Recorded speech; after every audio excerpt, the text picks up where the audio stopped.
On today's Prophecy in the News, we're going to discuss an article written by Gary Stearman for our October magazine on the subject of time dilation. Gary is here to discuss with me Joshua's great leap in time. And by the way, JR, it really happened. Joshua and his troops experienced something that today's scientists call time dilation. And I think we can make a pretty good case for that. Here's an example of something being written and discussed today. Dr. Paul Davies, a book, How to Build a Time Machine. Now, Paul Davies is an accomplished, advanced mathematician. Here's one by Dr. Richard J. Gott, Time Travel in Einstein's Universe. A Brief History of Time by Stephen Hawking.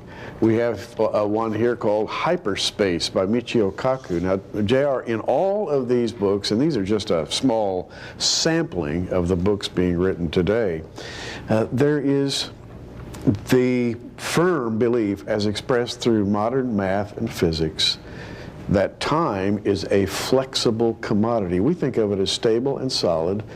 Today's physicists say that light is stable, time is flexible, pliable, something that you can stretch, something you can squeeze together, you can turn it, twist it. And they actually believe and teach this, and they're working on time travel today. Now, back in 1971, two scientists performed an experiment which seemed to prove this theory possible. Tell us about it. Well, in 1971, a couple of physicists, their names are well known, Joe Hafele and Richard Keating, demonstrated Einstein's slowing of time in moving objects. Einstein had posited that as a physical object approaches the speed of light, it begins to slow down in time. That is, it experiences time at a slower rate than something that's standing still. And so what they did, they put a couple of atomic clocks aboard an airline type jet, flew it up around 50,000 feet toward the east, which means they added the speed of the Earth's rotation to the jet speed. And they flew for a while, and they had a couple of other like clocks on the ground that were moving only as fast as the Earth is rotating. So in other words, the clocks in the air are going a lot faster. Well, after a period of flight, they landed, compared the clocks, and discovered that the clocks that had been flying in the airplane were slightly slower by 59 nanoseconds. Now, that's just a few billionths of a second, JR, but what it shows is that what we call now is not necessarily now. That is, the now in that airplane was not the same as the now on planet Earth. And it's this idea of time flexibility that intrigues modern science. Now, when Einstein postulated his theory on relativity, he set the speed of light as the constant. In fact, it was shown as a C for constant. Tell us about that. Well, the speed of light is constant in that it is the commodity by which all other things are measured. Now, that formula, JR, has mass in it, the M. It has light, the C, and it has the big E. E equals mc squared. It has energy. Energy and mass, not constant at all, quite interchangeable, but the C doesn't change. It's the speed of light. And JR, the one thing that strikes me as I read these theories and these formulations is 1 John 1:5, where it says, God is light, and in him is no darkness at all. God is a creature of light. Well, if this is true, then God is, shall we say, the C in Einstein's formula. He is the constant. Now, back in Genesis chapter 1, on the first day of creation, God said, let there be light. So in this universe, there was no light, at least none around the earth. The earth was without form and void. Darkness was upon the face of the deep. God spoke light into existence, but he created the sun on the fourth day. So what was this light? Was it God? Was it God's presence? Well, I'm reminded of the New Jerusalem, where eventually we will reside as the redeemed. The New Jerusalem has no need of the sun. because the Father is the light of that place. The Lamb is the light of that place. I think this takes us all the way back to the first day of creation. So we're talking primeval light. We're talking primeval light. In other words, the light that exists without combustion or nuclear energy in a star or electric generators. It is the light of God.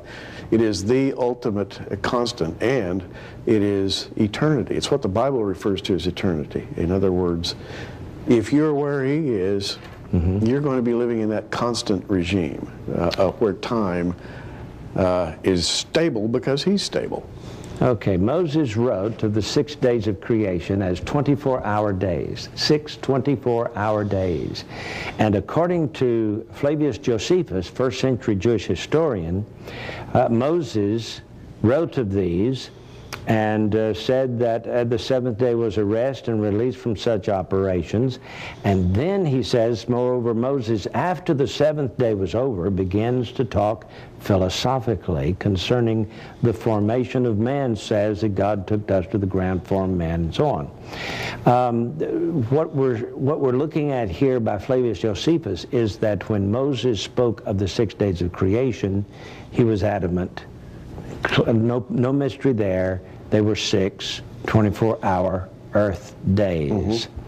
Now, there are those who suggest that those days on earth were not necessarily the same in the rest of the universe because of this pliability of time dilation. Tell us about that. Well, if you have light as constant, and if you read in Genesis 1:3 where God said, "Let there be light," that's equivalent to saying, "Let there be a constant state." And everything is measured by that. And J.R., very soon you see that God divides the light from the darkness. He calls the light day, the darkness night. And very shortly thereafter we have this phrase, the evening and the morning were the first day. Well, there's no sun at this time. In other words, the sun, the moon, the stars hadn't even been created yet. And yet he says the evening and the morning were the first day. Well, how do you regulate or how do you determine evening and morning when there's no sun and no moon? You do that because God Himself is the measure of evening and morning. And He divides His own light in order to create that evening and morning. The question is, how long would that first evening and morning be? A lot of people say, well, it's a 24-hour evening and morning. How could it be a 24-hour evening and morning if there's not yet a sun or a moon? And physicists continually look at this universe, and their observations tell them that things are vastly arrayed in this universe in terms of hundreds of thousands of light years, billions of years in reach if you travel at the speed of light across a known portion of the universe. And so they're used to thinking in terms of large, long expanses. They come to the Bible, and suddenly you see 6 24 hours a day, and you say, wait a minute. The universe appears to have taken longer than 6 24-hour days to have come into existence. Were those real 24-hour days, or were they somehow dilated in time? And they're 24-hour days from God's perspective. That's the big question. Now, there is an author of a book. His name is Dr. Gerald Schroeder. His book, The Science of God, wherein, and by the way, he's from MIT, isn't he?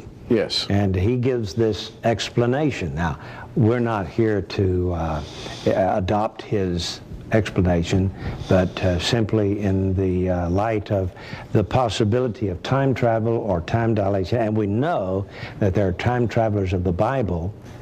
We're going to be talking about Joshua's long day. So let's talk about Schroeder and his hypothesis for a moment. Yeah, and we do this not to endorse his hypothesis, but simply to present a lot of the contemporary thinking that's going on. And to make it as simple as possible, Dr. Schroeder mathematically suggests that the universe is 50 3/4 billion years old, but that it was in its earliest moments of creation, when God said, "Let there be light," it was moving outward perhaps in all directions at an enormous rate of speed, so quickly that at that speed, time is radically dilated. He suggests mathematically that the first 24-hour day, from God's perspective, was 8 billion years long. Now, so we would see that as 8 billion years. God would see it as 24 hours. And what happened to the second day? Well, don't go away. We'll be back in just a moment. Gary Stearman, in this particular part of his article, subtitles it "A Stretch in Time and Imagination." Dr. Gerald Schroeder says the first day, 24-hour day, was 8 billion years old. What about the second day? The second day, as the expansion of the universe was slowing down, would appear to God, from the biblical perspective, as 24 hours. The earthly perspective would be 4 billion years. The third day, 2 billion years. The fourth day, 1 billion years. The fifth day, 500 million years. The sixth day, 250 million years. And near the end of the sixth day, time would have slowed down to the rate that we perceive it today, so that looking back, we see 15.75 billion years. God sees 6 24-hour days. And they were 6 24-hour days, right? Even though they might have been 15 billion years long. Exactly. And so this is the way modern science, and Dr. Schroeder, by the way, is attempting to understand physics and the Bible, you know, as a unity. And since he delves into these very, very abstruse mathematical theories, he's got to find a way to make them merge, and this is his way of doing it. Well, JR, immediately we begin to think of time from God's perspective. If he sees 8 billion years as a 24-hour day, and of course Moses wrote in Psalm 90 that 1,000 years in God's sight are just like yesterday when it's past, or a watch in the night. We get some idea that God perceives time in a different way than we do. In fact, God lives outside of time so that he can manipulate time any way he wants to. Let's talk about Joshua and his long day. Oh, yes. Some people say that it was the planet Mars or Venus that came roaring by through our solar system and created the Earth's rotation being, well, that appeared as if the sun stood still. But in reality, all God has to do is just sort of manipulate a few things, right? That's correct. In the battle there at Gibeon, Joshua and his troops needed more time.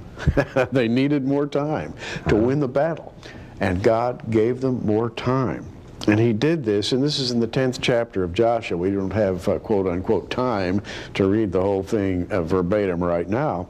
Joshua spoke to the Lord, and he said, in the sight of Israel, "Sun, stand thou still upon Gibeon, and thou, moon, in the valley of Ajalon." And the sun stood still, and the moon stayed, and the people until the people had avenged themselves upon their enemies. Now, JR, the Bible says that the sun stayed still there about a whole day.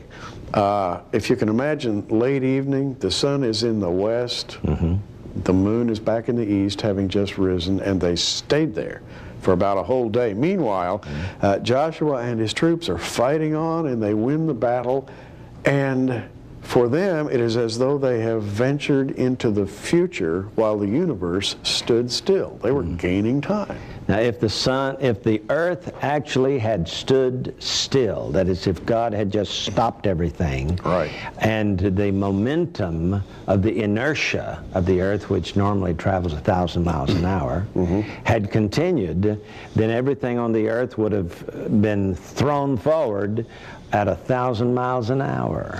Indeed. So God had to do something special in order to keep this from happening, which would have destroyed everything on the earth. Now, as J.R. just mentioned, there have been some writers, notably Immanuel Velikovsky, Worlds in Collision, Donald Wesley Patton, Catastrophism in the Old Testament, have suggested that Mars used to be in a rather erratic orbit, brought it very close to the orbit of Earth, and it caused the Earth to jerk and stop for a little while, accounting for Joshua's long day. But J.R., I kind of think it may have been time dilation in the hands of God, who is, after all, the great constant. He is the master of time-space. And it would be nothing at all. He's the keeper of the clock. The keeper of the clock, as it were, indeed. Okay, so in the days of Hezekiah, we had a little different situation. Tell us how that fits in with this scheme of things. If Joshua was allowed another 12 hours or so, is it possible that God straightened everything back out in the 7th century BC? And this is just a suggestion, but about 750 years after Joshua's event, we come to the period of Isaiah and Hezekiah. It's about 710 BC. The Assyrians were threatening the kingdom. Hezekiah prayed, and the Lord heard Hezekiah's prayer. And he says, I'm going to deliver this city. But sadly, you're going to die. Hezekiah prayed that he might live on. He was very, very upset about this. And the Lord answered his prayer and said, okay, you can live. And Isaiah came to him and gave him a sign.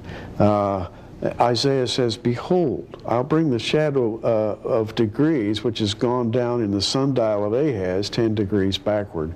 So the sun returned 10 degrees, by which degrees it was gone down. Isaiah said, that's going to be the sign whereby you'll know you've been healed. So out in the courtyard of the sundial, suddenly it was like 3 o'clock in the afternoon, and a split second later it was 8 o'clock in the morning. Is that what you're saying? Yeah, something like that. So God just changed the time. Changed the time as a sign to King Hezekiah that he'd been healed. Now, J.R., if back in Joshua's day the people had gone forward in time, and perhaps all the people on earth in that day had gone forward in time by a certain amount, they carried maybe like a time credit in their time balance. They had gained some time. And here, in the days of Hezekiah, they lost the time they had gained. And you know, it's fascinating. When Hezekiah was offered this sign, he said, you know, it's a light thing. He said this to Isaiah. He said, it is a light thing for the shadow to go down, that is, to go forward by 10 degrees. Nay, but let the shadow return backward 10 degrees. And Isaiah the prophet cried to the Lord, and he brought the shadow 10 degrees backward, by which it had gone down in the dial of Ahaz. Why did Hezekiah say, you know, it would be easy for the Lord to go forward? Yeah. He may have known about Joshua's situation. He may have read the annals, recorded in the book of Jasher, by the way, according to Scripture. And he may have read about that and said, well, it's an easy thing for God to allow people to go forward in time. But I propose that the dial go backward, so we'll go backward in time. And they started this out, say, at 3 in the afternoon, and maybe they ended up at 8 or 10 in the morning. We don't know for sure. Just 10 steps on the dial, and we don't know how they calculated the 10 steps. But we do know that once, a moment ago, it was afternoon, and now it's morning. And we've somehow gone back in the past. Now, if the earth actually turned back, yes, or created a different situation than the 1,000 miles an hour that it presently goes toward the east, it would have thrown everything on the planet off the planet. Indeed. And killed everybody. So that didn't happen, either in Joshua's day or in Hezekiah's day. God, the great clockmaker, just manipulated time. He is, as we discover from the Bible, the master of time-space. I believe that while Jesus was on earth, J.R., he might well have manipulated time-space. We read several of the miracles that seem to involve time in certain ways. For example, when he appeared and disappeared at will, He could easily have altered the universe of time-space so that he simply disappeared dimensionally or appeared dimensionally. But it makes no difference because he created the whole thing. He said, let there be light. Light being that constant, time being fluid and flexible. Jesus and God the Father are able to control time in this dimension. And I believe that Joshua's experience, Hezekiah's experience, may well be great evidence of that. Now, the now appears to be eternity dipping into our time space continuum. And of course, that's all of this is very difficult to try to comprehend. We're convinced the earth was formed 6,000 years ago by earth time, and within that there may have been some time dilation that allowed for these other things. Kind of interesting. We know one thing, one of these days we're going to live forever. We'll be back in just a moment.